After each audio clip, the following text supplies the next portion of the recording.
We're continuing in 1 John. We're actually continuing in 1 John chapter 2.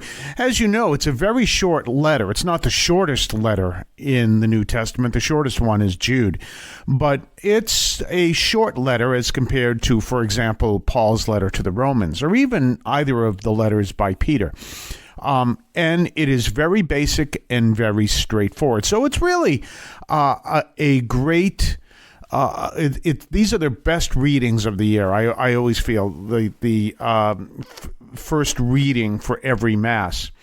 And so as we continue, and we're looking at the sixth day in the octave of Christmas. By the way, I forgot to mention yesterday was the memorial, or rather the feast, of Thomas Becket.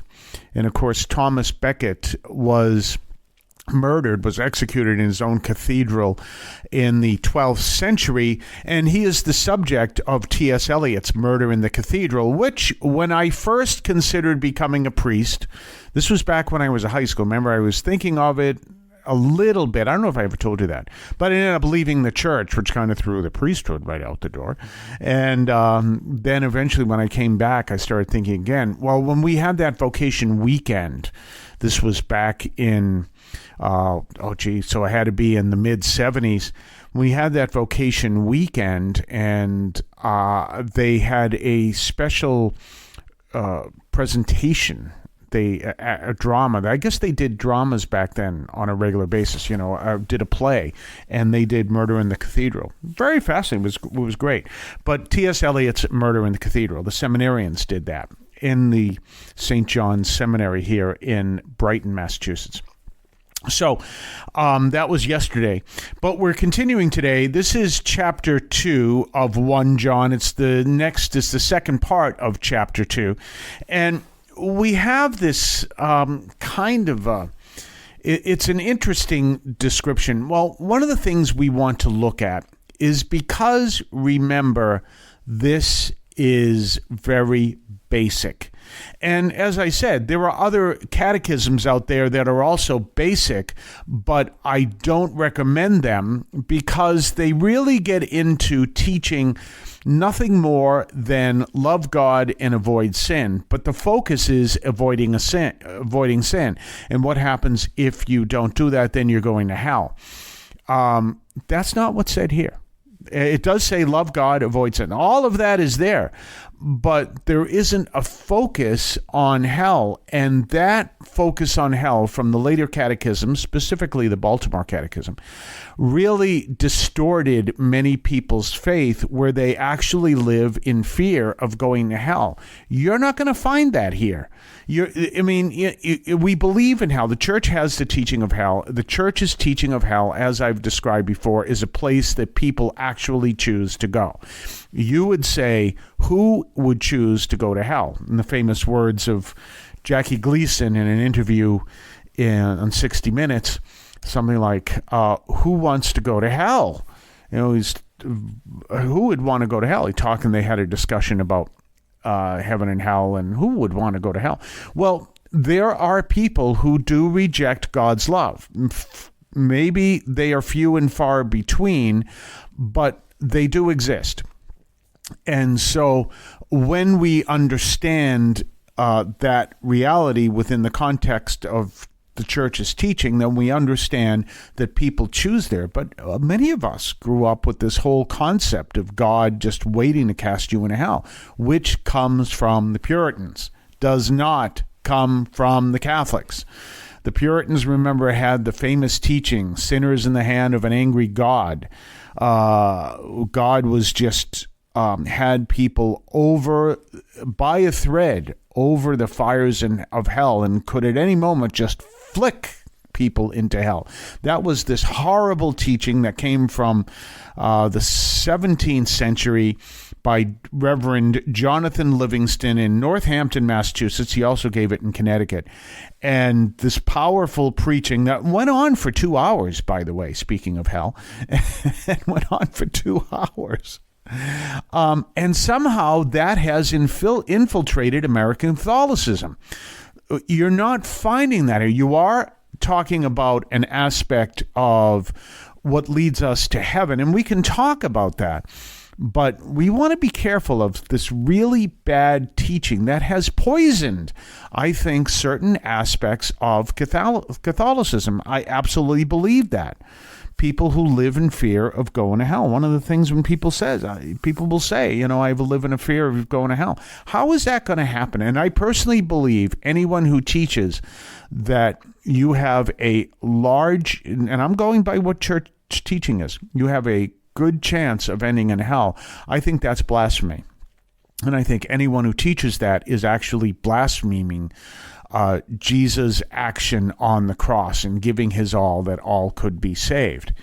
And we do know there are those who reject that salvific action, but that's something that I cannot accept is the norm as opposed to the exception. Do you understand? And one of the reasons that you have to realize one fascinating thing that Fulton Sheen, Archbishop Fulton Sheen to you, Archbishop Fulton Sheen said, was that he was really concerned with going into rectories and seeing, and he could tell when a priest was ordained by looking at the copyright of the books. Because he knew that after a priest was ordained, he never read a thing. And he said, this is a real problem. Well, you may or may not know, I do a lot of spiritual reading, and I appreciate spiritual reading, and I'll read new things and even older things. We have the interviews of the books that I read when I interview people. What an excellent one is coming up this weekend. I highly recommend it. On a woman by the name of Ida from Germany. Why am I not saying her full name? Because it's very hard to say and I don't speak German. But we're interviewing Dr. Jennifer Bryson, who is the translator of her book. The English translation of the title is Bread Grows in Winter. What a wonderful book. And Ida was a layperson. And was so influential in her own study of theology, she influenced a then priest by the name of Father Joseph Ratzinger, who, if you don't know, became Cardinal Ratzinger and was the head of what was then called the Congregation for the Doctrine of the Faith, and then ultimately became Pope Benedict XVI. She influenced him, and it's great interview coming this weekend. So in any case, we've got this message where when you study, when you understand, you don't just stop reading when you're ordained, but as I do all the time and study and read and everything else and look up things, and people will ask me questions through my media work and I'll give them answers. So I have to study that. I can tell you that this whole concept of God is just waiting to cast you into hell, or God is going to cast you into hell because your wife is working outside of the home, therefore she's going to hell. And yes, there's a priest that teaches this, and please stop listening to him. Or most people are in mortal sin, therefore most people are going to hell. Please stop listening to these people who say that. The church actually teaches that it's a cooperation with God, that the grace that we have are in a cooperative relationship with God. So that means people say we cooperate with his grace, but God cooperates with us. One of the things that I like to teach people is someone may be considering to do something sinful, seriously sinful. We don't know what it is. I'm not going to come up with an idea, but there's something sinful. And all of a sudden the phone rings. And they get distracted. Well, guess what? That's God's grace. That's part of that cooperation. God is always working with us to lead us to salvation. It's not a matter of we have to work really hard and God just kind of stands on the side with a stopwatch to check out how long it took us. He is actively cooperating with us.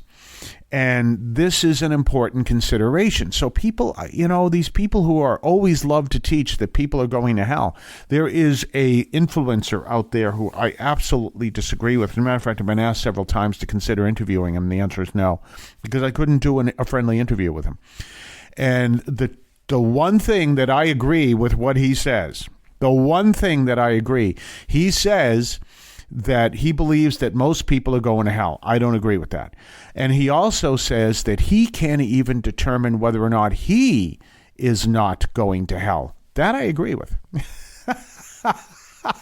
Because he preaches this hell stuff all the time, and he's not even authorized to do it. So keep all that in mind. We have this cooperative effort. So one of the things it says here is not to have love of the world and the things of the world. And then it lists what those things are, and that would be getting lost in lust, enticement for the eyes, and pretentious life. Well, okay, we're talking what the church teaches and all that. But why? And the answer is because they are part of the world and the world is passing away. Look for the things that are permanent.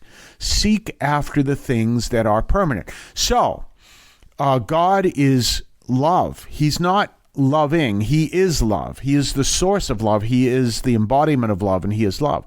God is the source of all being. God is goodness. God is the God of peace. He's all of that. So seek those permanent things that are there. And yeah, to turn around and take this too seriously, where you believe that, we have to make sure we don't enjoy anything. Well, that's ridiculous. As Thomas Merton says, everyone, you have to have pleasure. You can't live a life without pleasure, and pleasure is a gift given to us by God. But obviously it has to be licit.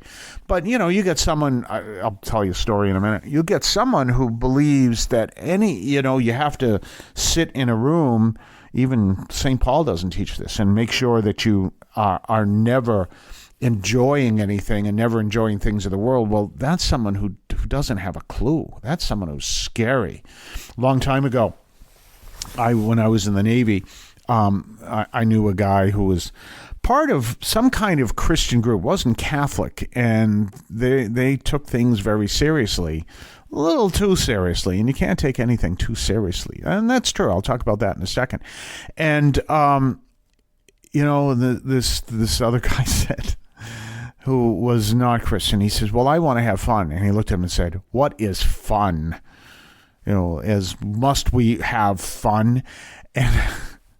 And any time, because he was my roommate, so we talked all the time. Any time that he had a disagreement with religion, he would always say, and what is fun? He always brought that up. Well, of course you're supposed to have fun. We're supposed to, pleasure. The sign of the presence of the Holy Spirit is joy. That's the sign of the presence. So yeah, you want to seek after joy, and you want to enjoy the things of the world. Have a good time, absolutely, but don't make that your prime pursuit. Reminds me of one of the issues that was brought up on forum over there at Uncharted Catholic Man was someone bringing up one of the teachings of Saint John. St. John Bosco, who is not related to the chocolate milk, but St. John Bosco. And he said he used to teach the children, basically, do what you want, just don't sin.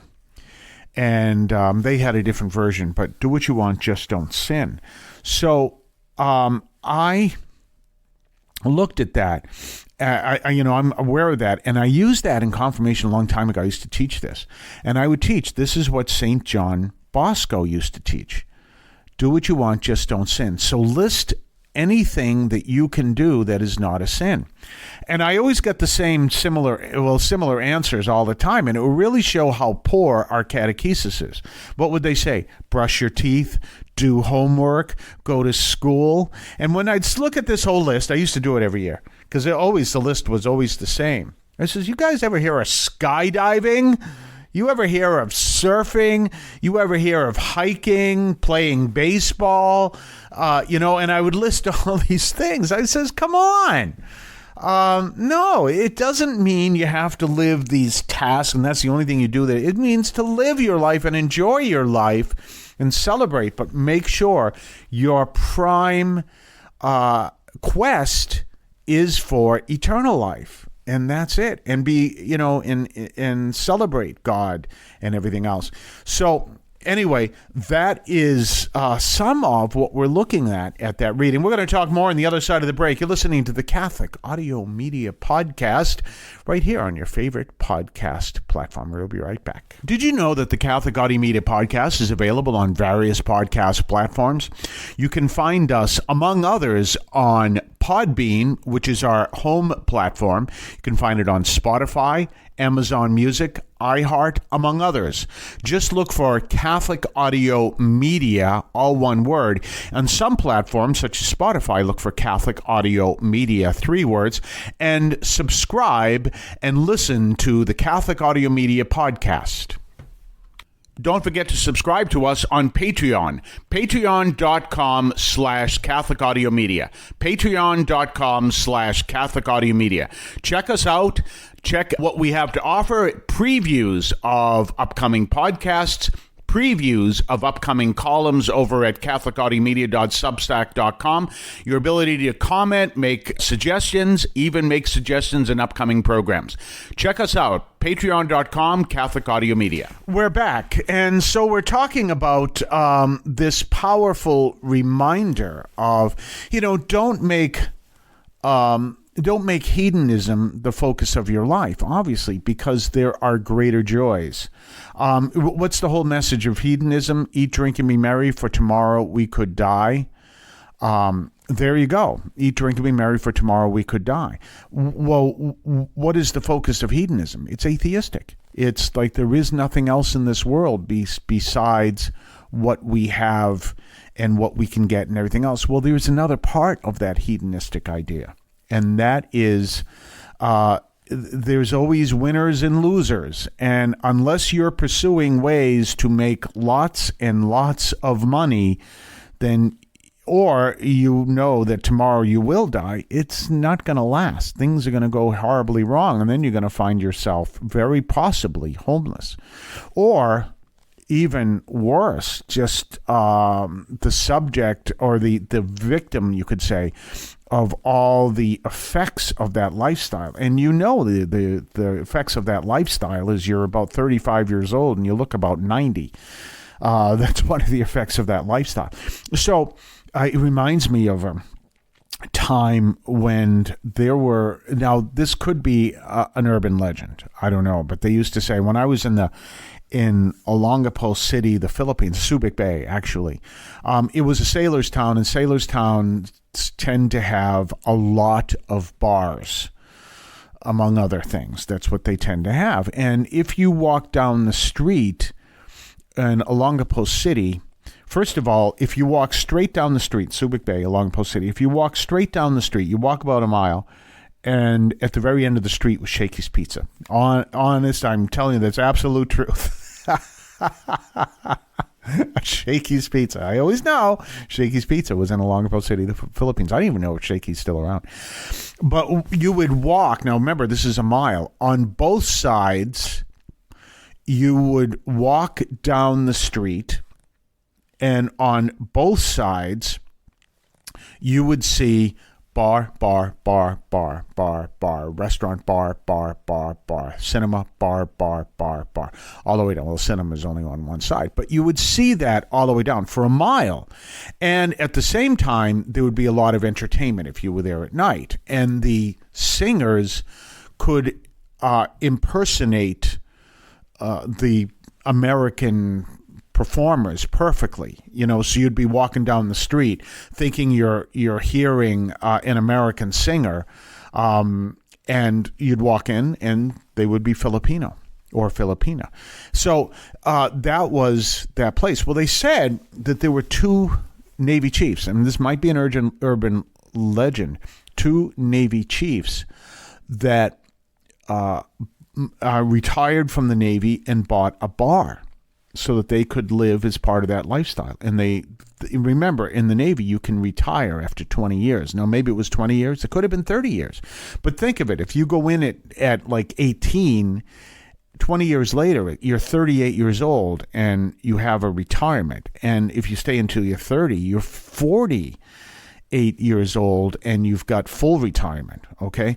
So there you are, the 48 years old with a full retirement. That's a deal, right?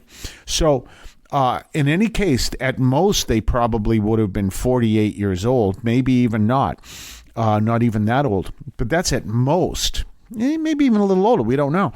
But they retired, and according to the story, and it may be an urban legend, they bought a bar. They lasted 3 years. Not the bar lasted 3 years. They lasted 3 years. They got into that lifestyle, and they were dead in 3 years. So there are greater joys to seek after and to teach and to live. That's what we're called to do. But it doesn't mean we walk around saying we can't have fun. Fun is sinful. And there have been people who've lived like that. What was it? Let me see. They say the Puritans weren't really all that fun. They say that. I come from Boston. Remember that line? We talked about it last week. What was it? The shaving cream smells so good it was almost banned in Boston. Yeah. There are those that history that, take life too seriously. When I first came back to the church, there was a pastor there who's since passed away. Ironically, or coincidentally enough, he was from, I think, Springfield, Massachusetts. But anyway, he was living in San Diego for decades. He became ordained for the archdiocese, or for the diocese of San Diego. And he was the pastor there, very quietly speaking.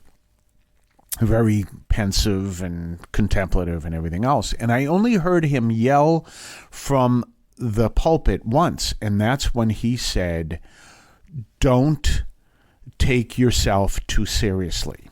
And that's true. You know that you have to have a sense of humor. At least, I don't know if they've changed the process. It used to be you had to have a sense of humor if you were going to be a saint. You had to have a sense of humor.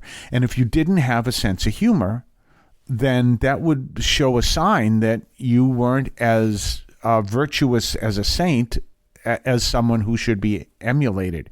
You may be in heaven, but you were not someone who would go through the process of being ordained a saint. You have to have a sense of humor. And that's so important. And anyone who doesn't have a sense of humor really doesn't make a good saint. They call them, there's two names from one of them was that morose idea. And Pope Francis came out and says didn't like the idea of the unhappy saint, the sad clown and all the other. No, he says no. Because the sign of the presence of the Holy Spirit is joy. But the other thing is, again, Thomas Merton said how we had to, have pleasure in our lives. We couldn't be serious all the time. You can be serious about your faith and not be a morose person. And Thomas Merton also was concerned about the plaster saints. And the plaster saints are the people we imagine.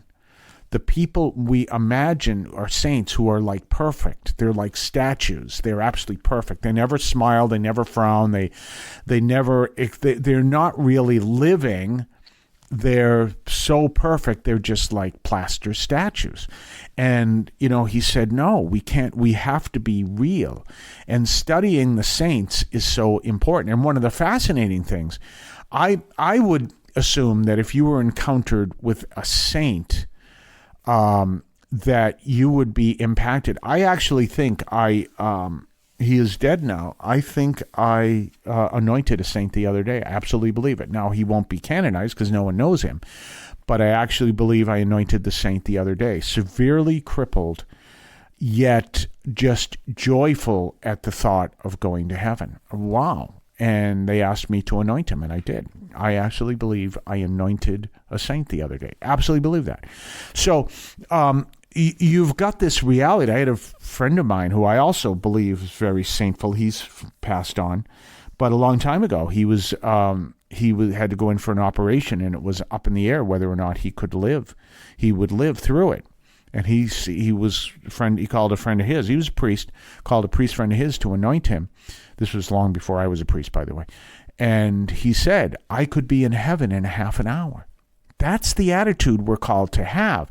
So we can enjoy the things of this world, absolutely should, but we also want to look forward to the greatest thing, want to be focused on the greatest thing, which is to eternal life in heaven. So, as Jesus says, where your treasure is, there your heart is also. So if you're focused on, getting whatever, becoming the richest or the most senior, or the most senior person, or whatever the case may be, the most famous, the number one CEO, whatever, you're going to miss. You may get that, but you will never experience what the ultimate goal is: experiencing that joy of coming to know Christ and being united with him for all eternity. That's our call. And that's so important. And we understand that cooperation that we have with the Lord is always calling us down that direction. And he's always going to find things in our lives that we start going the wrong way. He'll lead us back. Trust me, that's part of the cooperation. But too many people are blind to that, thinking that they're on their way to heaven. When they take themselves too seriously, they're absolutely morose. They're teaching others to be morose. And, teaching people that the vast majority of people are going to hell, and I don't even know if I'm going to heaven. Neither do I, in your case. Not when you treat people like that and touch people like that. In any case, we're going to be back on the other side of the break. You're listening to the Catholic Audio Media Podcast. Subscribe, comment. Thank you for all the likes. We'll be right back. You can now leave a message for us, which we can air and discuss on this program. Just call 617-297-7452. That's 617-297-7452. 617-297-7452. Feel free to call, leave a comment, a question, or even feedback, and we may play it on the air. I can discuss your comment or question as well, so give that a try. 617-297-7452, 617-297-7452. Don't forget to subscribe to us on Patreon. Patreon.com/Catholic Audio Media. Patreon.com/Catholic Audio Media. Check us out. Check what we have to offer. Previews of upcoming podcasts. Previews of upcoming columns over at catholicaudiomedia.substack.com. Your ability to comment, make suggestions, even make suggestions in upcoming programs. Check us out, patreon.com, Catholic Audio Media. We're back. So we're continuing in our readings this week, and of course tomorrow will be on the 7th day of the octave of Christmas.